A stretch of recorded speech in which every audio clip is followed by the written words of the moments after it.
Hello and welcome to another edition of Kryptonite. Today I'm with Leo. How are you doing today, Leo? Very well, Colton, and welcome back everybody to Kryptonite channel. So today we are going to talk about Filecoin. What is Filecoin, Colton? Yes, Filecoin at the end of the day is a decentralized storage network based on IPFS protocol. Basically, it is to convert unused global storage into an efficient storage market where users can pay for a low-cost storage. So basically, it ensures a permanent and distributed file storage across the web. Contrasted with centralized cloud storage solutions like Amazon Web Services, Google Cloud, or Dropbox. In centralized solutions, just so you're aware, data are stored on servers owned by private corporations such as, like I said, Amazon, Google, Dropbox, Azure, etc. Filecoin or FIL, FIL, the currency of the decentralized storage network. So if you're a customer, customers must pay for storage and Filecoin to access the storage. And then there's nodes as well. So nodes are basically that provide storage to the network, receive Filecoin as payment for their services. Thank you, Colton. And can you tell us something about the history and performance of this project? Yes, so back in the day, it used to be called Protocol Labs, and it was the company behind Filecoin, founded by Juan Benet. Filecoin's initial coin offering price started at $1 and increased by $1 for every $40 million raised, capping at $6 per token. The ICO conducted on August 10th, 2017, the Filecoin team raised about over $200 million during this funding. Filecoin's mainnet launched on October 15th, 2020. IPFS, a peer-to-peer storage and file system protocol developed by Protocol Labs. So basically, so you get an understanding is when a file is uploaded to the IPFS network, it is assigned to a unique signature. Multiple nodes can host the entire file or just a portion of it. Users with access to the address can request the files through the unique signature. The distributed nature of IPFS ensures resilience and availability of the files on the internet.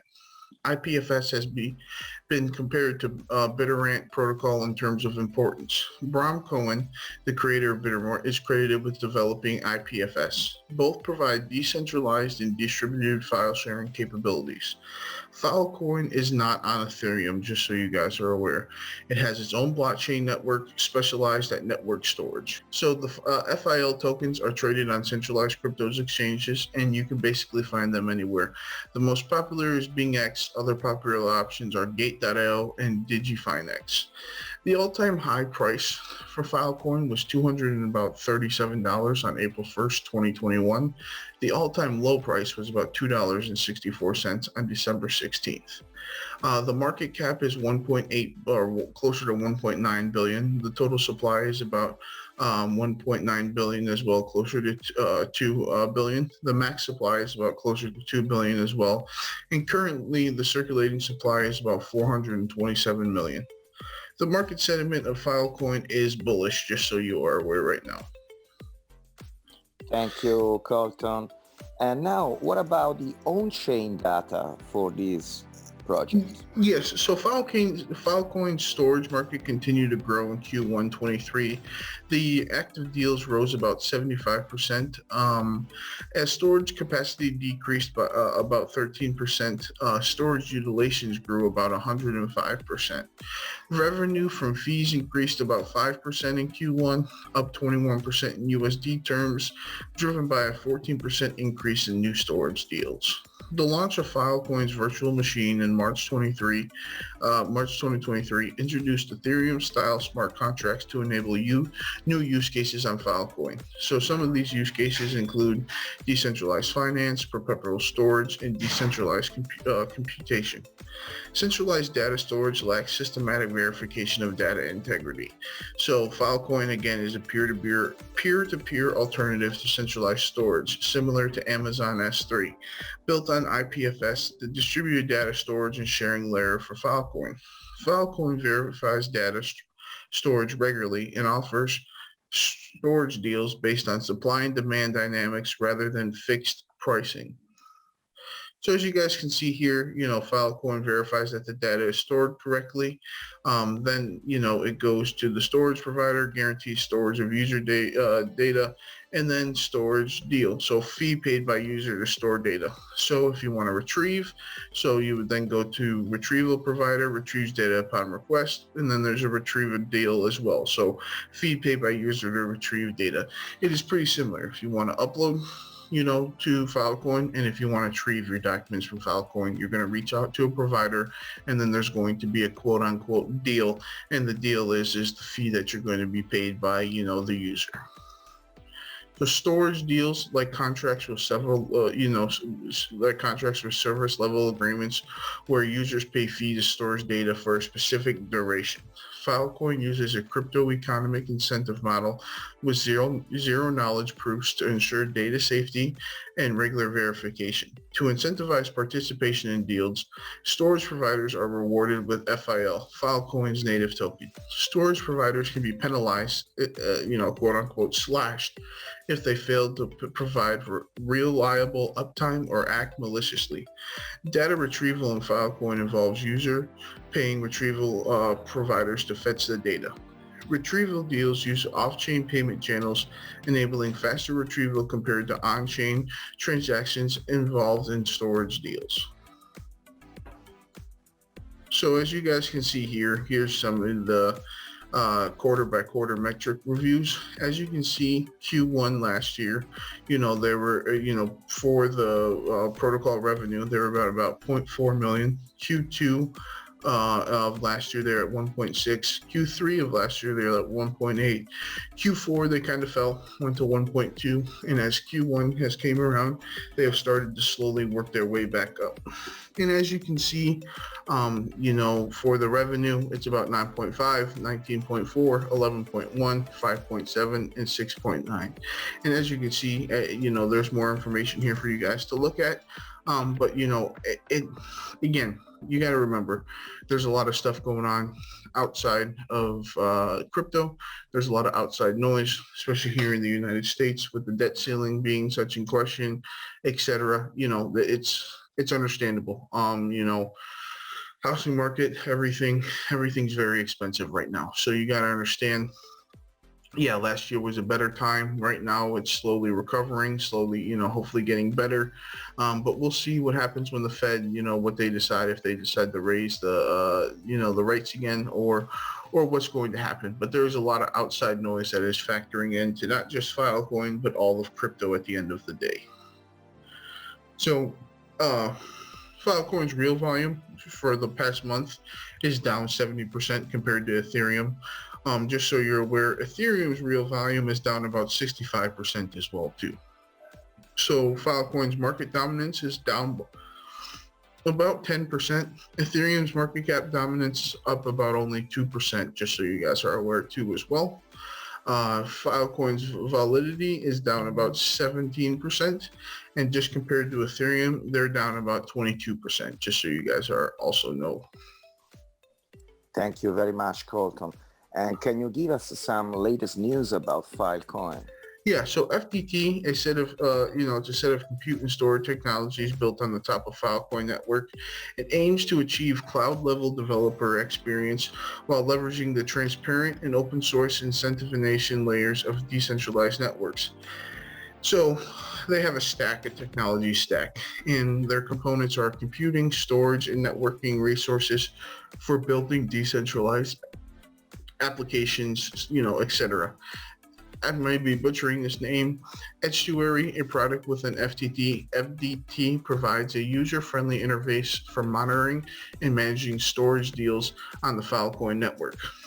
So then there's another one, the Delta technology stack, which powers Estuary and other tools, offers open source tools for creating and managing Filecoin storage network deals. Delta includes the Delta deal making engine. And if you don't know what that is, basically is a Delta data manager and Edge UR gateway for storage and serving of unsealed copies.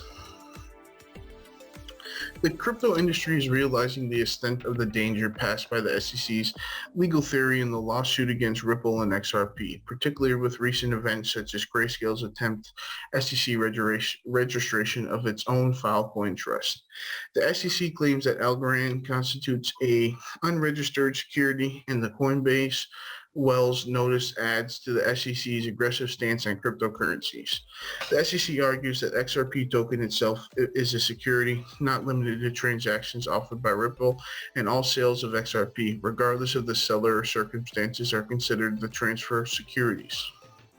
The SEC argument contradicts the Supreme Court's 1946 Howey decision, which states that the underlying asset itself is not the security, but the investment scheme surrounding it.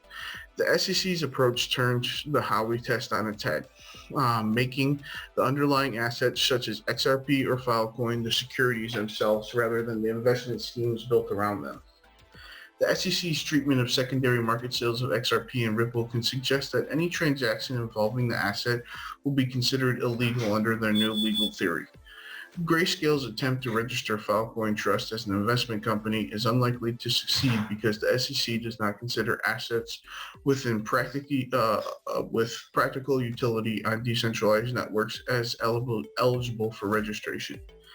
The SEC's goal is to bring the entire crypto space under the regulatory control, and it will use every opportunity to argue that all digital assets are securities based on its embodiment theory. The SEC's actions may result in bankrupting settlements or draining significant funds from crypto entities, with little regard to the harm caused to the retail investors they claim to protect. And that's one thing you guys got to understand is the SEC is here saying, claiming that they want to protect us, the people who invest. But if these laws and this stuff goes into effect, they're going to hurt us too as well. It's not a two-way street. If, these companies, go bankrupt, that's our investment at the end of the day. So, it's really interesting to see what the SEC is trying to do. And yes, me and Boris think, yes, there should be regulations. And just like everything else, there should be. But, the extent that they're going to and what they're trying to do is just, unreasonable. And it's, like you said, it's contradicting a lot of the stuff that has happened in the past. So we'll see, what happens. But, don't think that the SEC is trying to work with us and help us out, the investors. At the end of the day, they're trying to ruin our investments, and everything that we have put into crypto. Thank you, Colton. And can you stake Filecoin? Yes, so you can stake Filecoin, but, as Boris and I have said, is it really worth the, as you see here, the 0.4 to the, realistically, you see that 30%, you should know that's a scam or it's not going to last that long. So, you need to be very careful with this, with inside centralized exchange. Yes, you can at the end of the day, Leo, but it comes with a risk. So, you need to be very careful. You need to make sure that you trust your centralized exchange, and you need to understand as well that you're taking a very large risk depending on how, depending on the size of your portfolio, but not really. You're still taking a risk putting it on a centralized exchange with the chance that the centralized exchange does go under. So the FVM Imaginarium is staking and leasing protocols. Launch of Filecoin's virtual machine happened in March 14th. It revolutionized the existing Filecoin ecosystem, unleashing the full potential of the open data economy. FVM allows developers to publish applications on the Filecoin blockchain, unlocking innovative ways for storage providers to access FIL for collateral. FIL token holders will be able to contribute their FIL to support storage provider operations through smart contract-based protocols. Several projects are being developed on FVM to enable leasing FIL storage to providers. Thank you, Colton. And finally, can you tell us something about price prediction for the next few years regarding to Filecoin? Yeah, and as we stated earlier, it all depends on the, circumstances outside of crypto. If it's a perfect world, if it's a utopia, we could see it hitting a 16x by 2030. And Tech News Leader, Digital Core Price Prediction, all predict in 2024 that it's going to be anywhere from about $9.50 to about $10.20. In 2026, they're anywhere between $18 and $21. In 2028, they're from $23 to about $43. And in 2030, we're looking at about $45 to about $86, $87. And again, realistically, in a perfect world, in a utopia, I think this could do, a lot better. Boris and I work kind of in the document management space outside of this. And we know, how important it is to store your documents, especially lately. A lot of companies are still paper-based, and they're going to want to move to, as, technology starts to get more accepted, they're going to want to move to become digital. So Filecoin does play a very big part in that. And another thing is just so you guys are aware, what's nice about Filecoin is that, let's say you have a sensitive document. Let's say it's something with Social Security, whatever it may be, it's sensitive information. Your document isn't just stored on one centralized server. If you understand how that works, if you're using AWS, Azure, any other cloud provider, you're storing it on one single server. So if that server is hacked, you're screwed. What's nice about Filecoin is that think of your document as percentage points. So 10% is being stored on one server, 10% is being stored on another server, 10%, 10%, all on different servers. What's nice about that is that, let's say, and it's very unlikely that it will happen in crypto, but let's say something were to be hacked. Well, they only get 10% of your document. It isn't enough to, hack the entire document, take the entire document. You're covered. That's the nice thing is it's not a centralized location where if it is hacked, you're screwed at the end of the day. With Filecoin, anything, any document, anything that you upload, you're covered essentially. There's a second layer of security that okay, they're only getting 10%, they can't get the rest, the 90%, the rest of the document. But again, we'll have to see what the market is like. We'll have to see how everything plays out. But realistically, in a perfect world, 2030, we should see a 16x, and we should go from anywhere between, $9 to about $72. But from my side today, Leo, that's all I have. I just wanted to say thank you to you. Please don't forget to like and subscribe to the channel. But that's it for me today. Thank you very much, Colton, and see you all for our next Kryptonite video. Thank you so much, Colton. I hope this video helps. Thank you for watching. Have a good day. If you haven't already, please subscribe to our channel, and if you like the video at the end, click on the thumbs up.